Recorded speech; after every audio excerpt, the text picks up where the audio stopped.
Hello, welcome to Complete Chiropractic Healthcare, the website of Dr. Greg Arnold, www.pitchingdoc.com. Today we're going to be discussing my May 18th, 2016 newsletter, Stop Thinking That Following Through Will Increase Velocity. And this is another installment in my Stop newsletter series.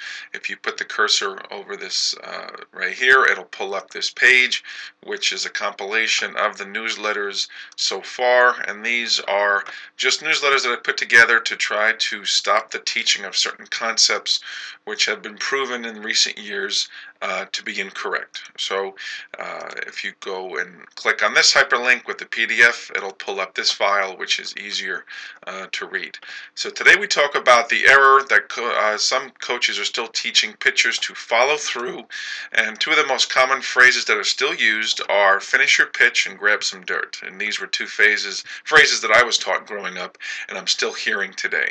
Now this is done with the belief that this will increase a pitcher's velocity and help bring a pitch down if the pitcher is consistently high. And today we're going to learn that neither of these approaches is correct. So first we'll talk about velocity. When a coach tells a pitcher to follow through, with that comes instruction to bend their back as they're releasing the ball. And now the worst example I ever saw of this was a coach who was teaching a new student of mine to have their chest facing the ground as they released the ball. And so when I heard this, it now made sense that when I had first started working with the student, he was very inaccurate and couldn't throw strikes really at all. Now, there is a phase of the throwing motion called the follow-through. We can see here, these are the 6 phases of the throw. And what we want to look at is arm acceleration, arm deceleration, and then arm follow-through. But following through occurs after the ball is released. So the concept of the follow-through is about allowing the throwing arm to slow down after the ball is released. It's not about bending the back to throw the ball harder. A pitcher will bend their back if they want to help themselves slow down. What actually does happen at the moment of ball release is the back is actually straight, while it's the hips that are bent. Again, the back is straight and the hips are bent. And if we look at some pitchers here, we look at Jon Lester, look at Clayton Kershaw, Chris Archer, Madison Bumgarner, and Max Scherzer. And if you see at the moment of ball release, it's their hips that are bent and their chest is actually out towards the plate. Now we're going to look at some video, and we're going to see, especially we're going to start with Max Scherzer. Now Max Scherzer, when you watch him in real time, it really looks like he's bent at release, but at the moment of ball release, as you can see from the picture, he's actually straight. So if we look at some video, we can see, looking at that in real time, yes, it does look like he's bending his back as he's releasing the ball, but that is not what is happening. If we look back at the photo right here, we can see at the moment his chest is out, his back is straight, and it's hips that are bent. We're now going to look at another extreme example is Clayton Kershaw. So if we look at Clayton Kershaw right here, we can see as he throws, yes, when you're looking at that in real time, it does look like his back is bent as the ball is leaving his hand. But we go back to the picture and we can see his chest is actually facing the plate. It's his hips that are bent. Now it's more evident regarding the back with Madison Bumgarner, one of my favorite pitchers to watch, and we can see him here, and you can see he has a very upright posture as he throws the ball. But the point is that his arm follows through, but he's not making his back bend to do so.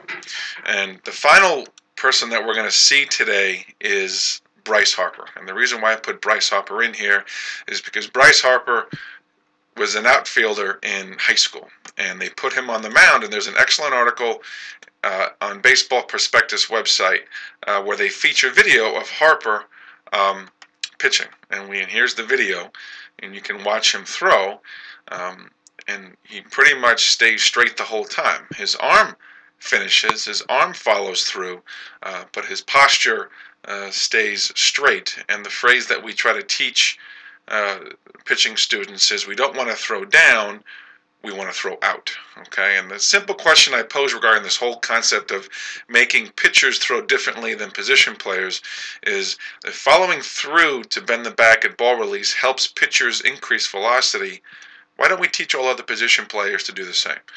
And the answer is that we don't want to do that. We want to teach one pitching motion just as we teach one hitting swing motion.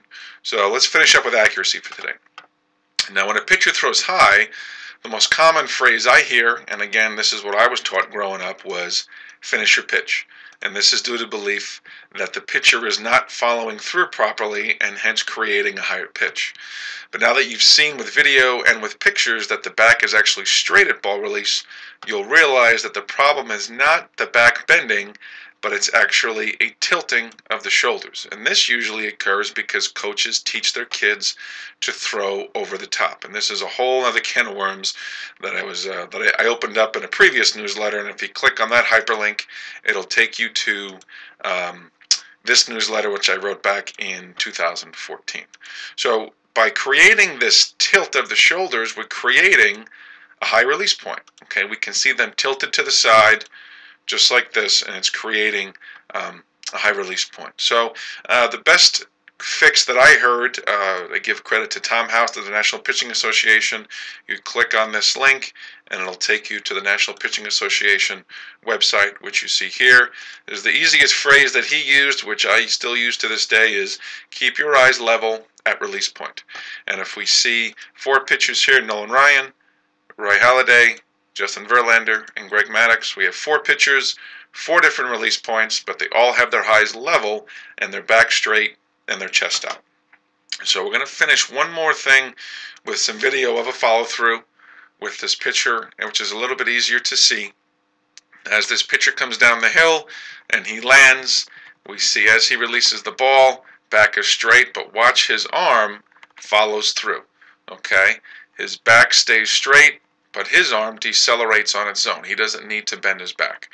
And then we look at the pitcher on the right, same pitcher. As he throws the ball, we can see his eyes are level, which creates good posture, chest out, glove up, and it creates his lower arm slot and a lower release point.